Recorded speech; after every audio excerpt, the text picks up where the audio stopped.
नमस्कार, मी वर्षा सर्वांचं स्वागत करते। तर इथे रात्रीचा उरलेला भात आहे माझ्याकडे। तर आपण हा भात फेकून न देता छान उन्हाळी वाळवणातला पदार्थ बनवणार आहोत। तर इथे हा 1 वाटी प्रमाणामध्ये भात शिल्लक होता आणि तो मी मिक्सरच्या भांड्यामध्ये टाकून घेतलाय। यामध्ये गरम पाणी टाकून याची पेस्ट बनवून घेतली आहे। इथे आपल्याला हे शिजवायची सुद्धा गरज पडत नाही। तर यामध्ये फक्त गरम पाणी टाकायचं, भात मस्त असा मऊसूत पेस्ट करून घ्यायची मिक्सरमध्ये आणि जास्त पातळ नाही किंवा जास्त घट्ट सुद्धा ठेवायचं नाही हे मिश्रण। आता यामध्ये तुम्ही जिरं, पांढरे तीळ टाकू शकता, ओवा टाकू शकता।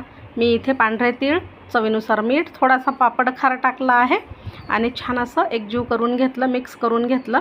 लगेचच पॉलिथिनवर याचे पापड टाकून घेतले आहेत। मस्त असे फॅनच्या हवेखाली सुरुवातीला सुकवा आणि नंतर कडकडीत उन्हामध्ये वाळवून घ्या। खूप छान पापड तयार होतात आणि चवीला भन्नाट लागतात।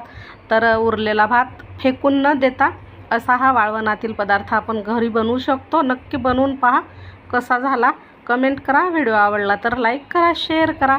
आता ह्या 2-3 तास मी फॅनच्या हवेखाली सुकवते, नंतर कडकडीत उन्हामध्ये वाळवून घेते आणि तळून सुद्धा दाखवते। तर इथे बघा वाळवून तयार झालेल्या आहेत ह्या पापड्या।